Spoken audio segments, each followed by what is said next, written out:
The scary part isn't that they are holding down the 2 seed in the East. It is that after losing their franchise cornerstone, and with every reason to start tanking for picks, this squad is still playing like legit championship contenders. Boston is currently sitting pretty at number 2 in the East, with a net rating that ranks top 3 in the entire league.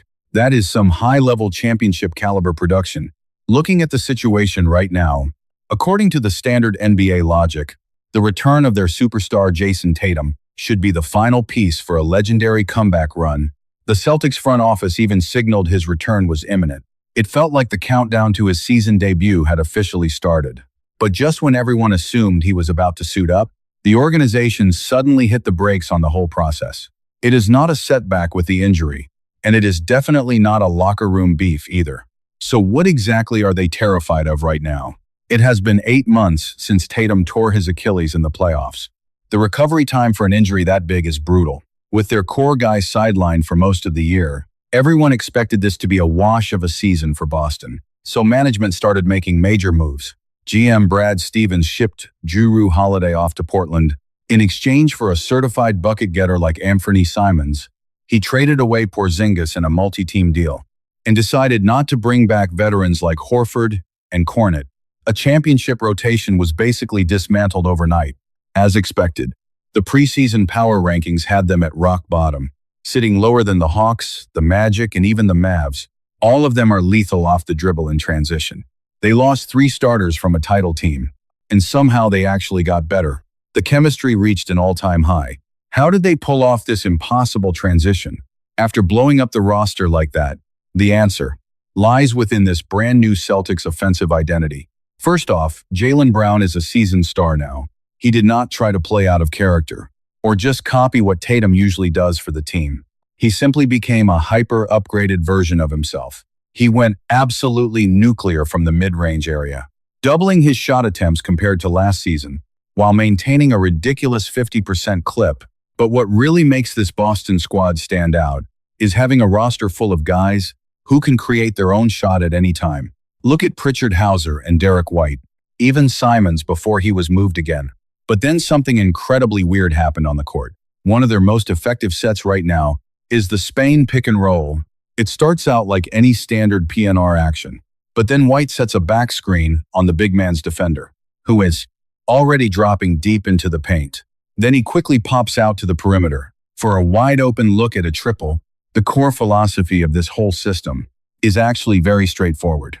Keep hunting for the highest quality shot possible. The old Celtics used to hunt mismatches all day, like in the finals when they headhunted Luka Doncic, or constantly attacked Kyrie on the defensive end.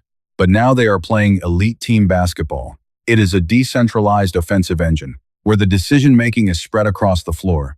Shot selection is dictated by the system flow, rather than just hunting for an ISO switch. And right now, that perfect team chemistry is exactly what Tatum is terrified of messing up. When I do come back this season, they would have played 50 some odd games without me, right? So they have an identity this year or things that they've clicked for them, and it's been successful, right? So there is a thought in my head is how does that work, or how does that look? Obviously could be some challenges, and it is a thought damn, do I come back? I honestly, recently in the last 2 weeks or so, kind of contemplate every single day. So Tatum is not worried about whether he can fit into this new style of play. His real concern is that his return to the lineup might break the rhythm they have already built. Unlike most of the league's superstars, from Braun to Kobe Bryant, usually any elite player who gets cleared would be dying to get back on the court instantly.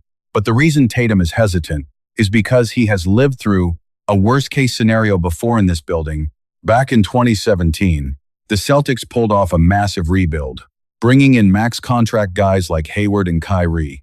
But on opening night, Hayward suffered one of the most gruesome injuries in NBA history. After Hayward was ruled out for the year, nobody gave a rookie-led Celtics team a chance. Yet they somehow snagged the 2 seed in the East and pushed prime Braun to a Game 7 inches. The ECF, a 19-year-old Tatum, was taking over games in the clutch, shocking the entire basketball world.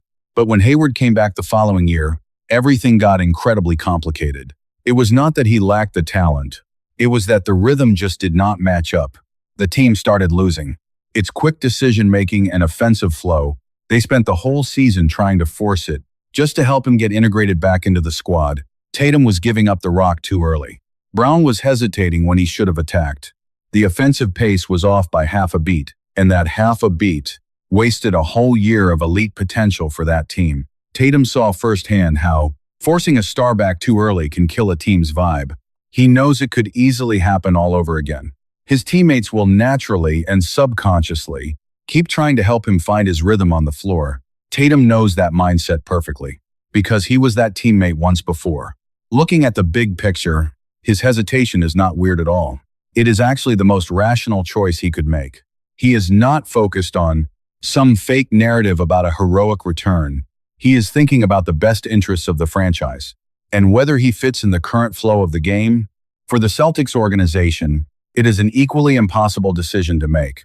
Do they stick with the system that is working right now, or do they gamble for a higher ceiling, while risking a massive collapse? In their current team structure and chemistry, there is no right or wrong answer here.